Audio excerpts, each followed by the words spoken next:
My name is Marcus Mergulhao. I'm a sports journalist, currently working with the Times for the last 15 years. My beat largely pertains to Indian football, and I've been a fan of sporting for the last 20 years at least. Ask me about sporting. I mean, the first image that comes to mind is of Peter Arthur because he was the one who founded this club. He was the one who made this club what it is. And the second image that I have of sporting is the famous 2004 and 5 team with Dudu and Chidi in the front. So these are the two images that come to mind whenever anybody speaks of sporting club. Sporting, when they started, it looked like any other team. The focus was largely on players from Inles. And there were a lot of players who were from Goa, Taligaon, even Santa Cruz, landing-based players as well. So for me, in 1999, when Peter took over Siddharthi Goa, the professional team, and made it Sporting Club de Goa, for me it was like any other team. So there was no reason to fall in love with the team because there were several other teams. Therefore, were such a big powerhouse. I stay in Santa Cruz, which is 5 kilometers away from Pandima. So that connect with Dempo was always there. Salvoka, as you know, was a very, very popular team, a very, very successful team. By the time they had won the national team, they had won the Duran Cup, they had won the Federation Cup. So a lot of success was there as far as Salvoka was there. There was also Churchill brothers. At that time, they were famous for bringing in the best foreign players. Some really, really exciting players. So competing for Sporting to compete against these giants or these powerhouses, they were a bit far behind. So who were the fans that time? The fans of Sporting at that time could only be maybe family members whose relative may have been playing for Sporting Club, or maybe friends of Peter Ward. At least when Peter Ward started the club, I wasn't his friend. I happened to interview him. I was the first guy to interview him. And over a period of time, we developed a very, very strong bond. But the turning point for me and for a large many sporting supporters was the 2004 team, the team that had Dudu, Chidi, Bayo, Vivian, Philip, Luis as goalkeeper, Vincent Perez as right back. So that team really, really, captured everyone's imagination. The way, the kind of football that they played, the kind of beautiful moments that they created on the field, that attracted a lot of neutral supporters. Like, for example, if I give you one example, I was supporting anyone who played good football, but I was not passionate, or not like I wouldn't lose sleep over say if Tempo lost a match, or if Churchill lost a match, or if say Samoa lost a match. I used to back the team, and by the time I was already a journalist. So I used to watch almost all games. But there was no team that I supported passionately. Dudu and company, largely Dudu and Chidi, because of the kind of goals that they were scoring and the kind of magic that they were creating on the field. They were the ones who actually made me fall in love with Sporting Club. And since then, I've always been a fan of Sporting Club. I've seen their highs, I've seen their lows, I've celebrated their victories, I've been disappointed with some very, very heartbreaking moments. It's all part of the game for us. Yeah, like you said, not many highs per se. But imagine a high of Sporting Club beating East Bengal in the Federation Cup. Well, you cannot imagine that. That joy for a lot many fans, is bigger than possibly winning a trophy. I mean, I know modern football, everybody measures success by the number of trophies you have won. Sporting hasn't won a Federation Cup or a National League or an I League. But a lot of memories. For example, even Peter, when he was there, he gave a lot of importance to the Super Cup win in Calicut. I travelled with Peter from Goa to Calicut for that match, which Sporting won 2-0, if I'm not mistaken. And it came after the big disappointment of losing the National Football League the final. Of course, if you ask me about the disappointment, that was the biggest disappointment because Sporting were one win away from a magical or a fairy tale National Football League prime. Plus, there are a lot of disappointments like losing the Federation Cup finals. They lost against Churchill, if I'm not mistaken. Then the famous 2005 final at home where Barreto scored that last minute header. That was the last time that I saw a really, really packed football stadium for an NFL, ID, or a Federation Cup match. After that, people haven't come to the stadium in such big numbers. Those were the two big disappointments. The NFL final loss against Mahindra 3-1, where if Sporting had won that game, they would have become champions against all odds. Nobody gives Sporting a chance. But then eventually, the kind of football that they played, eventually, the kind of beautiful memories that they created, and everybody wanted to support an underdog. So everybody backed Sporting. They wanted Sporting to succeed. They faltered at the final hurdle.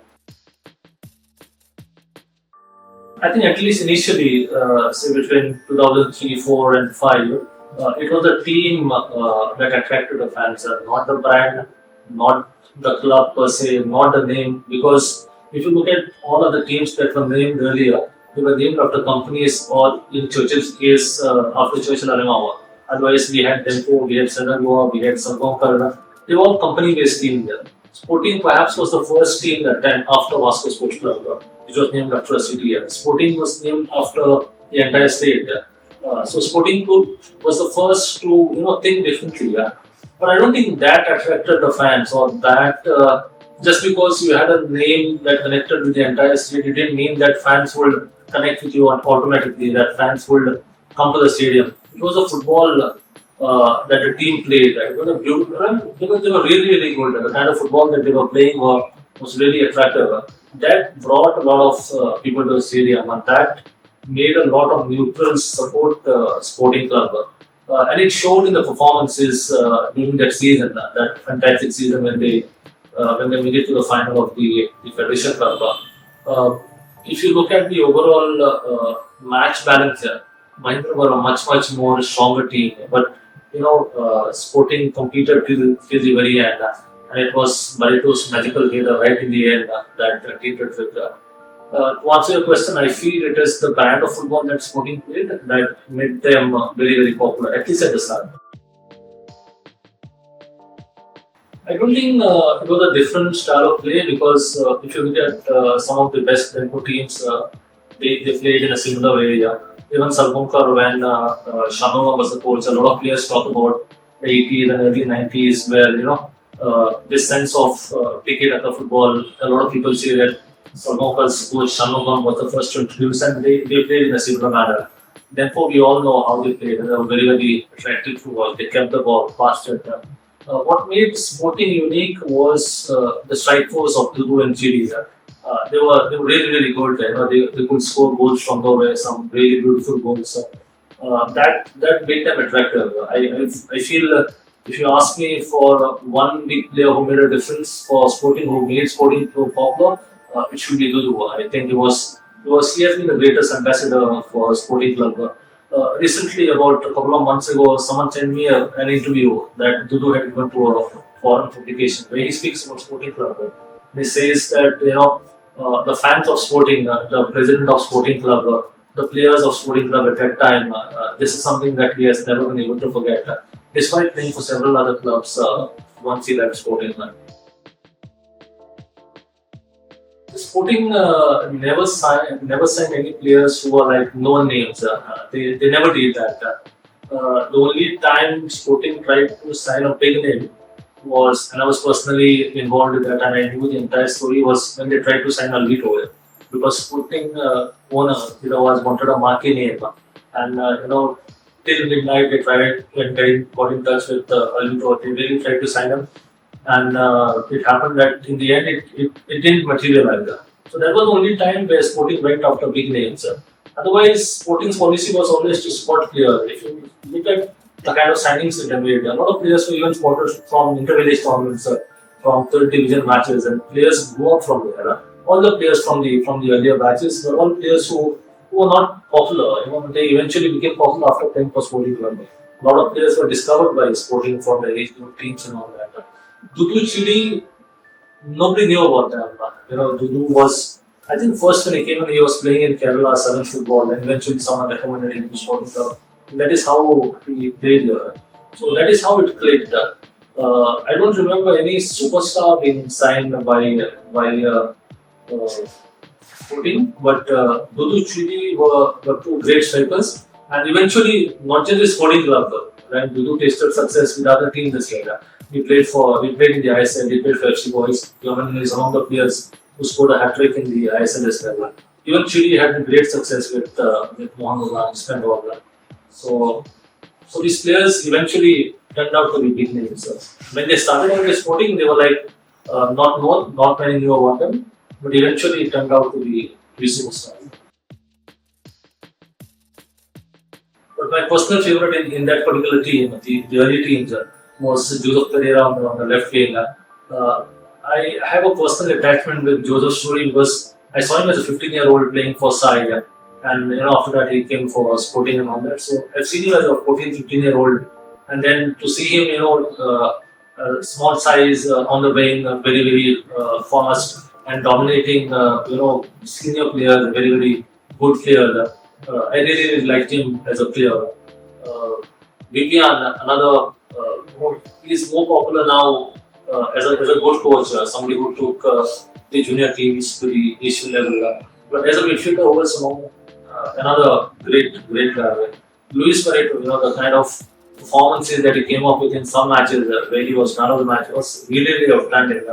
Not a tall goalkeeper, not a goalkeeper in the conventional sense, but his reflexes were amazing. Yeah.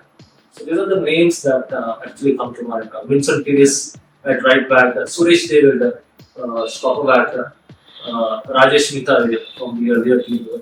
These are the names that I remember.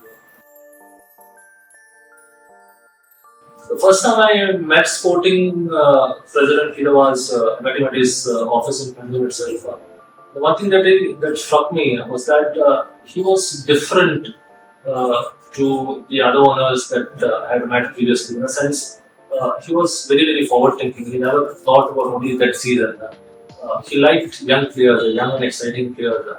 He also wanted to do something different. At that time, it seemed a bit ambitious because not many had tried that before. So, but as a journalist, you just listen to the owners, and over a period of time, I developed a very strong and a close bond with Pidawar. So, we used to have a lot of discussion, very lengthy discussion. If Pidawar was called in the evening, it meant that the conversation would go on at least for an hour. Even when I went to meet him, it was always on the afternoon time when he had some time, and we spoke for a long time, or maybe late evening when we had some time to spare. So he is the one who actually kept on evolving. He is the one who never had a set template. Like if something doesn't work, then he will try something else. So he kept on trying. Like for example, he signed very young, exciting players, and he brought in a few experienced players. He signed like players like Dudu and Chiri, Nigerian players, because that time Indian football relied largely on force, largely on power and stamina of these African players. So they were successful. But he was also the first one who tried Spanish players at a time when Spanish players only tried signing Spanish players. I remember a player called Angal Balanga. He came from a New Zealand club that played in the Club World Cup that time. So this are the kind of players that Sporting tried to sign. So and it always liked innovation. He was the one who brought in this concept of merging sports and entertainment, and we call it sportainment. So he was one who introduced entertainment during the halftime. I remember Sabin Novana of All India Radio. He partnered the club, and both of them did a lot of things to get the crowd engaged during the football matches. I think even a boxing match was tried in between a boxing bout during the interval of a match. Plus singing performances. A lot of things were tried. A lot of things were tried to bring the crowd back to the stadium. And a lot of credit for that should go to Pidawars for just being open to suggestions. Sometimes owners are a bit rigid. They think, why should we have? So, for example, why should we have a boxing bout during a football match? But Peter was not averse to that. He said, okay, let's try it. If there is some entertainment purpose, if people like it, so be it. So, in that sense, you should give credit for him for doing what not many people tried before. Second half, I think, if you look at Sporting, it was the initial years where they were like really, really good. In a sense, they were unpredictable. We never knew what Sporting could do. But eventually, I think towards say about 13, 14, 12, 13, 14, then it became the others started becoming more and more powerful because a lot more investment was needed. I mean, you could compete with smart signings with very good quality foreign player, but eventually, it was difficult to compete against say Calcutta giants like Mohan Bagan Bengal, who had crores of budget. And even them for who used to spend somewhere between 12 to 14 crores annually on a football club. So eventually it became difficult. But what Sporting did was they were always competitive. Even though they may not have spent the same kind of money like the big spenders, they were always competitive. I don't remember a season where Sporting was not competitive. Where like for example, Dempo Sporting's biggest rivals because both were based from the city. I don't remember any season where Dempo took it for granted that they would win against Sporting Club. So you need to give credit to the club because they always remain competitive despite the challenges, despite everybody spending crores of rupees. I think that credit has to go for the club that they were always competitive. They always try to win trophies. Withdrawal from the rally was a big setback. I think a lot of fans did not back the team as much as they were doing earlier because any fan wants to see the team in the top tier. They want to see you competing against the top teams. Even if you're strong, if your team is not, say, for example, if your team is not a great team, if you have, like for example, in NFL, suppose your team is fighting and they are somewhere between 10 to 12 or even 14, because those days we had 14 teams. If your team was in the lower half, you always thought whenever the team from the lower half competed against the top team, you always backed the team because you thought, okay, maybe this match they'll come good, they'll do something different. But when the team is not competing in the top tier, it becomes difficult for you to compete to support the team in the lower tiers, which is the state league. Because how many state league titles will you win? You have already won that. You have won the state league multiple times. So how will another figure, like if you win 10 titles and you win 20 titles, it means the same for me. But if you win one national league title or a one national tournament, that is what gives a fan greater joy. So I think it was important for Sporting to compete in the top tier, to be back in the top tier. I perfectly understand Peter Waz's decision of why he decided to withdraw from the top tier, and I wholeheartedly support him as well. Because at that point of time, it made no sense to be playing in the top in the NFL or the I League at that time, because there was no avenue for an I League team to get promoted to the ISL, which was the top tier. So it made perfect sense. Why should you play in the second division when you cannot qualify for the top division? So in that sense, Peter Waj's decision was perfect. I can tell it openly because I had conversations with Peter about this. So his plan was always to not spend much on the team in the Goa League. Well, you don't need to spend if you are competing only in the state league. And maybe those funds that you would have spent, say over a period of 3-4 years. So once once the pathway is open for you to move from the second tier to the top tier, then you bring your team back into the I League. You make heavy investment, and then you move forward. Unfortunately, Peter did not live, to see that day or to actually try that because the pathway was open only much later after he died. Yeah, absolutely. I think there was some of the news that every fan would have liked. Like I said, every fan wants his team to be competing against the top teams. I want Sporting to be competing against Mohan Bagan. They may have crores of rupees as the budget, and even if Sporting are not spending as much, even if Mohan Bagan say have 10 times the budget that Sporting has, I would still back Sporting. I would still feel that team has a chance because sports at the end of the day is all about hope. Without hope, there is nothing in sports. So you're always hopeful that the team that you're supporting will win against a mighty team. And there are so many examples over the years how Davids have defeated Goliaths, especially in Indian football. So now that Sporting are trying to get back to the I League and eventually possibly even in in the ISL, that is what gives hope. That is what makes everyone support Sporting again. And what better way to move back into the I League than possibly in the 25th year? I personally not sat across with Nathan to discuss his plans, to understand his plans, which I'll be doing in the next couple of days or the next couple of weeks. But I found a lot of interesting things from the other stakeholders who have interacted with him or who knows what he's thinking.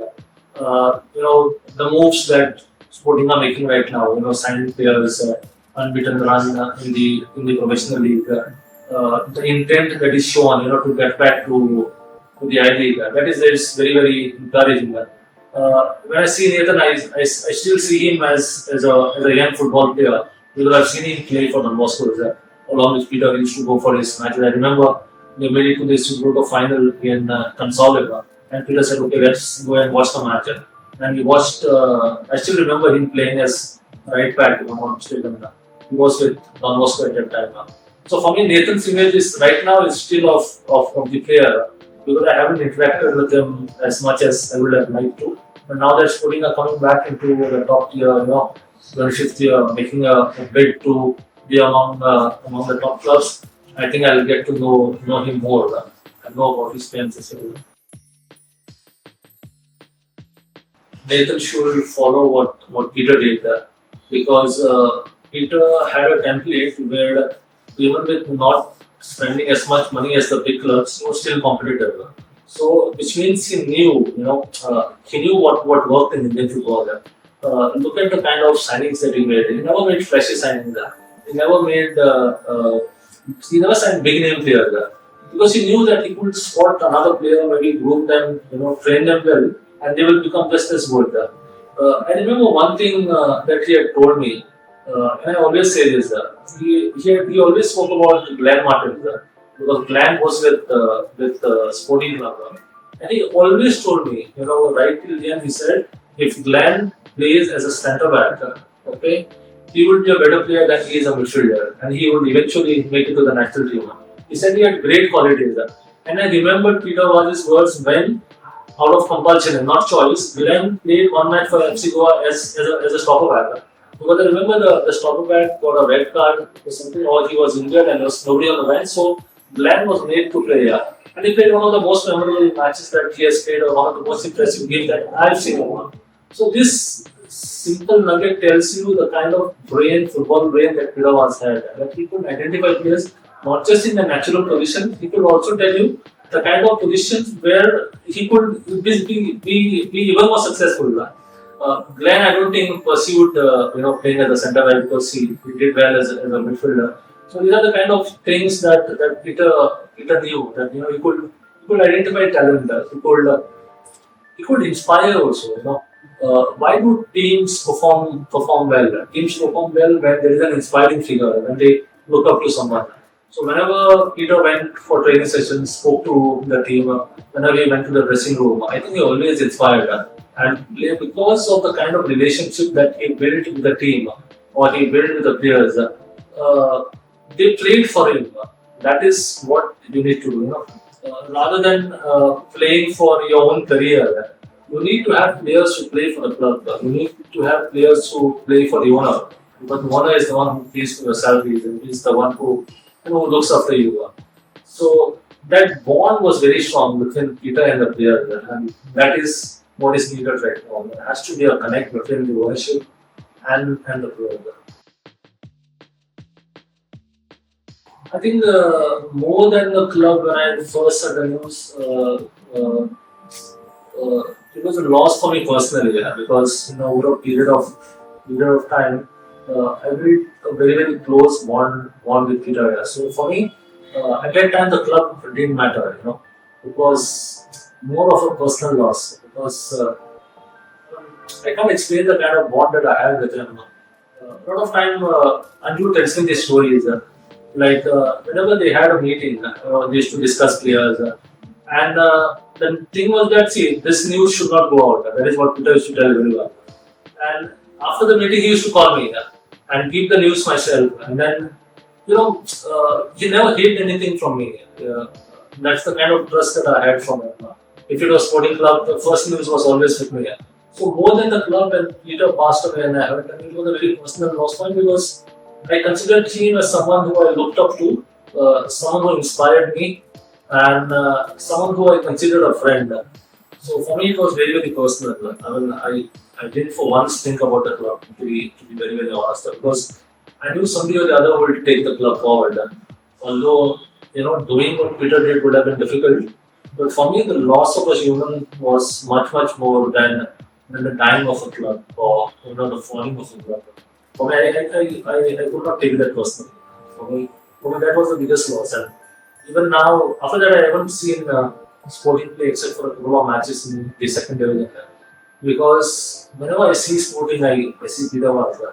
So for me, it becomes difficult, to identify Sporting without Peter. Because right from the start, like I was the one who did first interview. So right from the first interview to the last one, because a few days before he passed away, maybe about a month ago, a month before that, before he fell ill, we spoke on the phone for a long time about Indian football, discussing about. He was very keen to come back even that time. So we were talking whether it is worth it to come back. What needs to be done. So for me, the loss was very, very personal. I think Sporting Club de Goa, there was a club by that name during the Portuguese era. There was a club named the Sporting Club. So Peter possibly had heard of that club. Plus, there was the famous Sporting Club of Portugal. So both connected with Peter. You need to give him credit because uh, he was one who thought differently. He could have so easily named the club as Models FC. And possibly that name would have connected with so many because Models is so much else. It could have connected with a lot of people. But he didn't do that. He named the club Sporting Club, and in some extent, there was a connect with the fans because fans started liking the name. It was not like the company name. It's not a Benpo, it's not a Salonka, it was not a Churchill named after one individual. So that sort of connect was there. He did a lot of other things also. He was one who started looking for players from the youth team. He showed them the pathway from the youth team to the top tier. If there was a good player who he wanted to invest, he always did that. For example, when Brandon Fernandez, after his training stint in South Africa, he wanted to come back. He played for Sporting Club. Spanish players, for the first time, Spanish players played for Sporting, and some good players, Spanish coaches. For example, Oscar Brulon, who is now the coach of East Bengal, he coached East Bengal. Another guy, I forget his name, who's now the coach in Bangladesh. So a lot of firsts for the Sporting Club. I just want Sporting to be. I'm okay if Sporting don't win trophies. Like for example, a lot of people say, what is Sporting now? Why are you supporting Sporting now? They have not won a National Football League. They have not won an I League. They have not won the Federation Cup. These are the three big trophies there. Not won the Federation Cup as well. So, but they've come close. They've made it to the final and lost finals very narrowly. But I'm okay with that. I don't mind if even for the next 25 years Sporting doesn't win the trophy. I'm okay with that. I just want Sporting to be competing with the top clubs. I want a Sporting club to test their might against say Mongolia, East Bengal, maybe FC Goa. Any top team. I want Sporting to be there. I want Sporting to spring a surprise one day and challenge for the trophy. Even if they don't get there, I'm okay with that. But I want Sporting to be competitive. Like the good old days. I want Sporting to be smart with their foreign signing. Bring some exciting players, bring a Dudu, bring an Angal Balanga, bring players who inspire. Forget about the trophies. I don't think the focus should be only on trophies. Trophies will eventually come because if you do us all these small things right, eventually it will lead to a trophy. But as a fan, even if Sporting don't win a trophy for the next 25 years, I would still support the club. But I just want the club to be supportive, to be seen competing with the best in the country. I've been very, very open about it. I make no secret that Sporting is a club that I support. I say it openly. If I was not openly a fan of Sporting Club for whatever reason, maybe because of my friendship with Vidavas, the kind of impact that Vidavas had on me, on the players, on the society, the kind of good things that Vidavas has done over the years. All this has contributed in me being a fan of sporting and acknowledging it, being open about it. I mean, I have no qualms in saying that Sporting Club is the one that I will support if they play, say, FC Goa tomorrow, Sporting versus FC Goa. And the choice is obvious. I mean, I can only support from outside, right? I'm not the one who will go on the field and score a goal against FC Goa. That is left to the players. But my heart will always be with Sporting. They will play against anyone. Tomorrow you never know, they will play against a foreign club. So it will always be Sporting. I've covered the football for too long to realize that what I write is read by a lot many people. So I need to be neutral with that. So I keep my biases aside. My favorite club may have lost, but I'll still be objective in what I write because if if I'm biased in my reporting, if I'm biased in what I write, people will spot it very easily. Because it's the same match that thousands of others have watched. So I cannot be lying, right? If Sporting have lost 2-0 and they've been bad. I need to report a match the way I see it. When I see a match, I'm not a fan. When I go to cover a match, I'm not a fan. I'm watching the match as a journalist. The fan in me takes a backseat. You'll never see me celebrating in the media gallery. You'll never ever see me. I'm always quiet. Whether say any team that I like scores, whether the opposite team scores, I never cheer for any team in the media box. For me, the media box is very very secret. So there I don't show my biases at all. I'll never show my bias in the way I write a report. So over a period of time, possibly I've mastered the art of alienating, keeping the fan away from the journalist. But I will always be a fan, right? What kind of football? See, what makes football special is this bond, that fans have with the club. And at the end of the day, football has given me everything. Football is a sport that I like. And I happen to be a human as well. So a human tendency is to fall in love with something. I fell in love with sporting 20 years ago. And, it's just difficult to separate yourself from sporting. But I know my job as a journalist. I know that I have to be neutral. So I know how to strike a balance between the two. There are several factors. For example, you look at FCBU. They were right on top in the second division, and then eventually they collapsed. So it's complicated. Second division is very very complicated. Third and second division because there are no foreign players.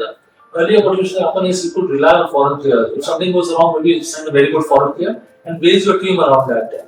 Now, all your teams, all your domestic players have to be strong because you have to rely on that.